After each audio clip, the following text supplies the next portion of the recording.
श्री श्री ठाकुर अनुकूलचंद्र श्री चरणे আমার কোটি কোটি প্রণাম। परमाराध्या जगज्जननी श्री श्री बर्मा श्री चरणे कोटि कोटि प्रणाम। परम पूज्यपाद श्री श्री बरदा श्री चरणे कोटि कोटि प्रणाम। परम पूज्यपाद श्री श्री आचार्य देवेर श्री चरणे कोटि कोटि प्रणाम। परम पूजनीय श्री श्री अभिदादा श्री चरणे আমি কোটি কোটি প্রণাম জানাই। আজকে এই সৎসঙ্গে উপস্থিত শ্রদ্ধেয় ঋত্বিক দাদা এবং দাদা ও মায়েরা সবাইকে আমার আনন্দিত জয়গুরু। তো আজকে আমি মানে যে টপিকটার উপরে আমাকে বলার জন্য বলা হয়েছে সেটা হলো যজন যাজন ইষ্টভৃতি সস্তেনি সদাচার। তো এই টপিকটা এত ভাস্ট, এটার মধ্যে আমাদের এই সৎসঙ্গের ভিশন মিশন সবকিছু এটার মধ্যেই সমাহিত। তো আমি চেষ্টা করব একটু ব্রিফলি সেটাকে এক্সপ্লেন করতে। আপনারা কিছু ভুল ত্রুটি হলে ক্ষমা করবেন। তো একটা এক্সাম্পলের থ্রু বুঝতে চেষ্টা করব।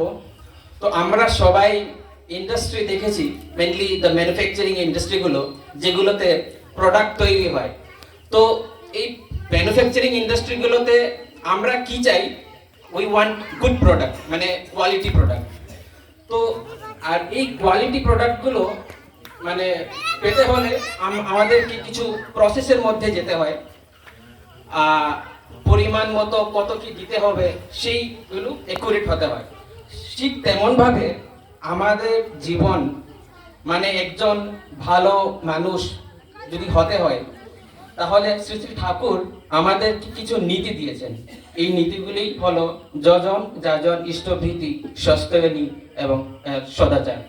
তো এই পাঁচটি নীতি আমরা যদি ঠিকভাবে পালন করি, যদি পালন করতে যদি আমরা আপ্রাণ চেষ্টা করি তাহলে আমরা ভালো মানুষ হতে আমরা পারবো।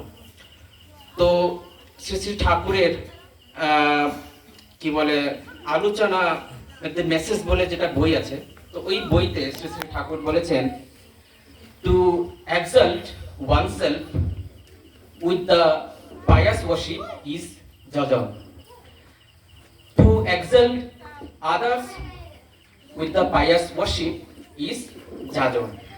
And the daily sacred oblation to the Lord without having any food, this is ishtobhriti. তো আমি ওই ইংলিশ কোডটাকে জাস্ট একটু বোঝাতে চেষ্টা করব। আমরা নিজেকে ঈশ্বর সাথে যুক্ত করার যে প্রয়াস বা প্রচেষ্টা সেটাকেই বলে যজন। যজনগুলো আমরা ডেইলি লাইফে যেগুলো আমরা করি, যেমন প্রার্থনা বা বই, ঠাকুরের বই পড়া, তো এইগুলো হলো যেগুলো নাকি আমরা নিজেকে ঠাকুরের সাথে ইষ্টের সাথে আমরা যুক্ত রাখতে পারি, এইগুলোই হলো মেইনলি যজন। আর এই যে আমি যুক্ত হলাম, যুক্ত হয়ে আমি যে পেলাম, তো আমি ঠাকুর বলেছেন শুধু একা হলে হবে না, যে শুধু আমি যুক্ত হব সেটা না, আমি আমার পাড়া প্রতিবেশী সবাইকে যেটাতে আমি করে আমি উপকৃত হয়েছি সেটা আমি আমার পাড়া প্রতিবেশী বা সবাইকেও যুক্ত করার যে প্রচেষ্টা সেটাকেই বলে যাজন। আমি করে সেটাতে আমি উপকৃত হয়েছি, আমি আর দু চারজন বলবো যে আমি কিভাবে সেটাকে উপকৃত হলাম, সেটার কি মাহাত্ম্য, তো ওদেরকেও যাতে আমি ঈশ্বরের সাথে যুক্ত করতে পারি সেটাই হলো যাজন। আর ইষ্টভৃতি ব্যাপারটা তো আমরা শ্রী শ্রী ঠাকুর যেভাবে বলেছেন, সকাল ভোরে উঠে কিছু না খেয়ে খালি পেটে কিছু একটা অর্ঘ্য ঠাকুরের শ্রীচরণে উৎসর্গ করি, তো সেইটা আমাদের ইষ্টভৃতি বলা হয়েছে। তো ইষ্টভৃতি সম্পর্কে আমাদের অনেকের অনেক কিছু ডাউট থাকে। ওই যে আমরা অর্ঘ্য বা যে পয়সা দিই, তো ওইগুলো নিয়ে আমরা অনেক কিছু মনে চলে যে এগুলো কেন দিতে হয়। তো আসলে এইগুলো আমাদের ঠাকুরের অর্ঘ্য ওনার জন্যই আমরা ওনার চরণে নিবেদন করি, ওনার অর্ঘ্য জন্য। তো আমার একটা ইনসিডেন্ট বলবো। মানে আমি ফেসবুকে একটা না কোথাও পড়তে পেয়েছিলাম, পূজনীয় অবিন্দতা বলেছিলেন যে ইষ্টভীতি যে ব্যাপারটা সেটা কোনো নতুন ব্যাপার নয়, সেটা অনেক আগে থেকেই চলে এসেছে। তো উনি সেটাতে বলেছিলেন যে মানে নট ইভেন হিন্দু বা ধর্ম হিসেবে নয়, ইভেন মুসলিম ধর্ম বা জৈন ধর্ম, খ্রিস্টান ধর্ম, ওরাও ইষ্টভীতি মানে পালন করে। তো আমি যখন ওই ইয়েটা শুনলাম তো আমার মনে অনেক কৌতূহল জাগলো, কি সেটা কি মানে মানে মানে আমারও ইচ্ছা হলো নাকি এটা কি মানে ওরাও কি মানে। তো আমি ভাবলাম যে আমার একজন বন্ধু আছে মানে এনআইটিরই, আমার কলিগ, পিএইচডির কলিগ। তো ও মুসলিম, তো এখনো বর্তমানে এখনো এনআইটিতেই আছে।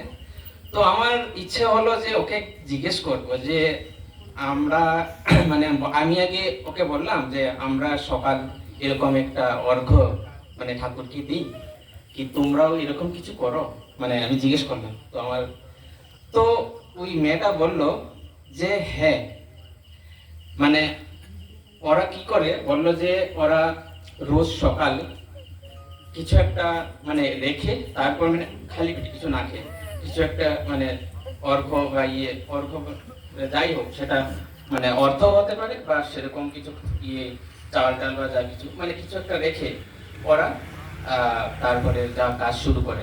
আর মাস পুরার পরে ওই যা হলো কালেকশন, সুই ওটা থেকে কিছু অংশ ওরা মানে গরিব বা ওদেরকে সেটা দেয়। তো ইনডাইরেক্টলি সেটাও মানে এখন আমি বুঝতে পেলাম যে এটাও একটা ইষ্টভীতির মতোই। তো প্রত্যেক ধর্মতেই এই জিনিসটা আছে, মানে ইষ্টভীতিটা যে কোনো নতুন ব্যাপার সেটা নয়।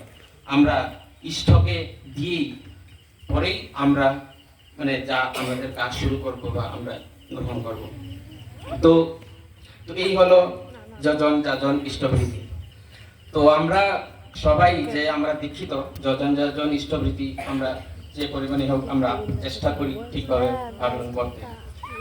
আর তো যজন যাজন ইষ্টভীতির পরে ঠাকুর বলেছেন সস্তায়নী এবং সদাচার।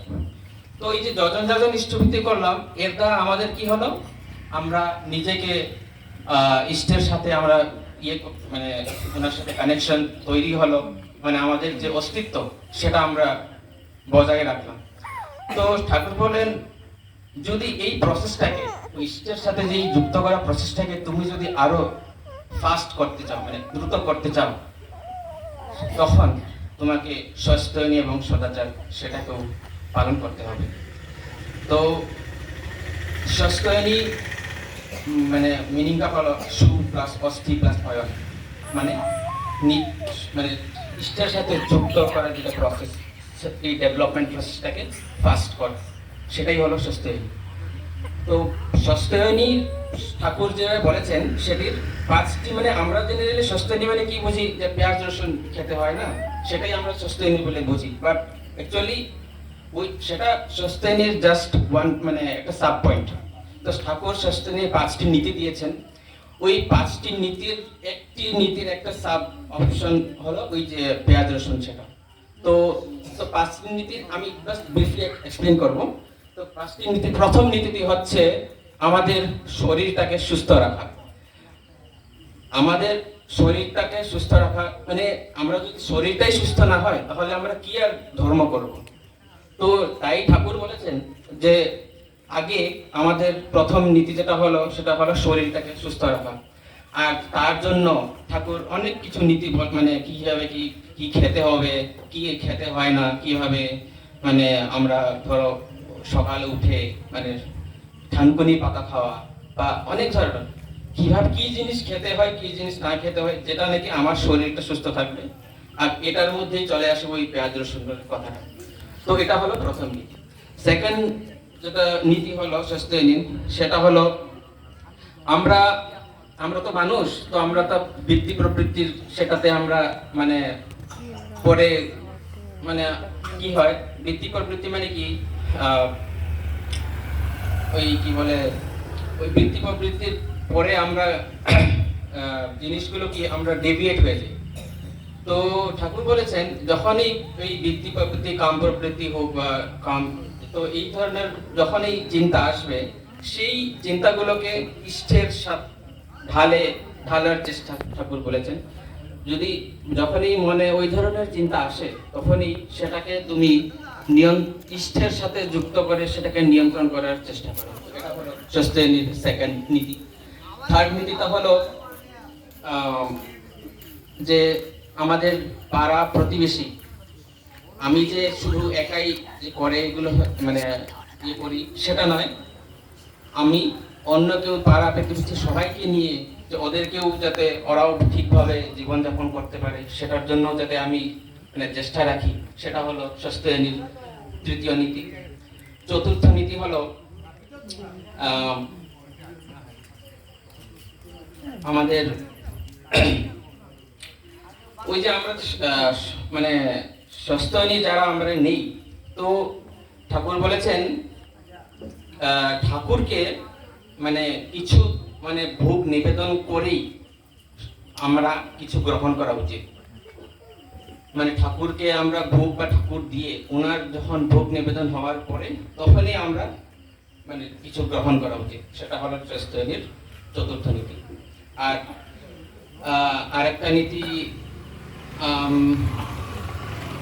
আমার ঠিকভাবে একটু মনে পড়ছে না, তো আপনারা একটু